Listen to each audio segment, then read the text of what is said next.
No solamente es el cierre de Tegucigalpa y de Comayagüela, ni el temor al COVID-19, sino la exacerbada cantidad de impuestos y la brutal inflación real, la que seguramente va a preocupar a la mayoría de los hondureños. ¿Usted ha sentido el incremento en los precios de la leche, en los frijoles, en la papa, en los huevos y otros alimentos básicos? ¿Usted se ha dicho en los últimos días qué caro está todo? ¿Siente que antes compraba un poco más de comida con la misma cantidad de dinero? ¿O siente usted que el dinero de pronto le rinde menos? ¿Siente que la comida se va mucho más rápido? ¿Siente que todo está más caro? Probablemente la respuesta es un sí a todo. Por tanto, esa sensación, esa percepción pasa a ser una realidad.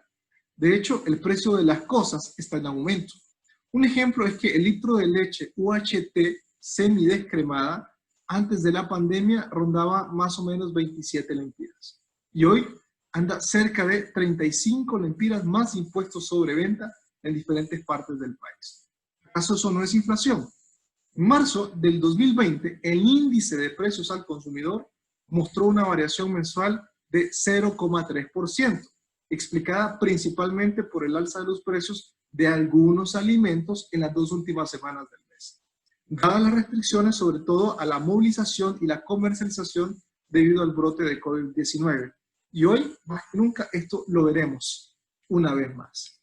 La crisis del coronavirus podría sin duda tener efectos sobre la inflación, más allá del medio plazo, ya que podría provocar cambios estructurales en nuestras economías. Por ejemplo, esta crisis ha visualizado la fragilidad de las cadenas de suministros, muy vulnerables sobre todo a grandes shocks, algo que podría llevar a las empresas sobre todo a replantearse la distribución geográfica de su estructura productiva.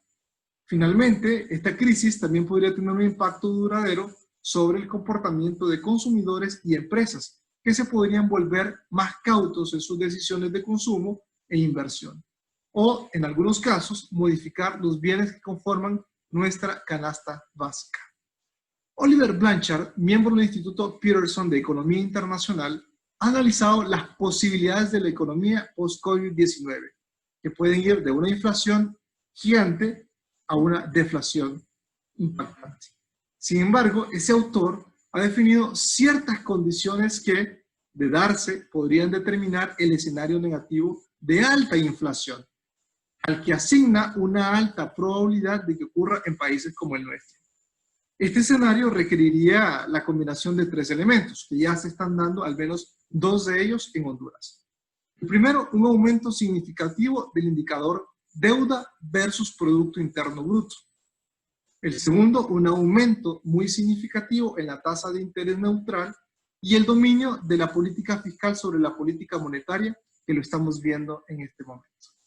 Ese mismo autor advierte que en un escenario de crecimiento de la deuda, tal cual como lo está viviendo Honduras, algunos gobiernos, particularmente, y no solamente es el nuestro, sino diferentes partes y diferentes países en el mundo, pueden verse totalmente afectados al mantener o querer mantener desde un enfoque populista algunos tipos de interés bajos, sobre todo para tratar de disminuir la carga de la deuda, lo que llevaría a algo que se denomina sobrecalentamiento de la economía, mayores niveles de inflación e incluso hiperinflación, reduciéndose el valor de la deuda, aunque con grandes costos para la economía.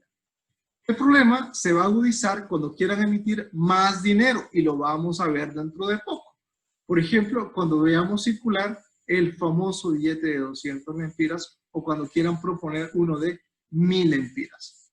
El Foro Social de la Deuda Externa, FOSDE, alertó hace algunos meses que las cifras que se presentan en el Banco Central de Honduras respecto a porcentajes de inflación en nuestro país no corresponden a la realidad socioeconómica que estamos atravesando actualmente. Y eso lo vive la gente de a pie.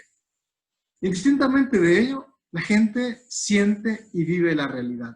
La gente quiere que el dinero les rinda. La gente quiere que la economía nacional mejore, pero sobre todo quiere que su economía esté mejor.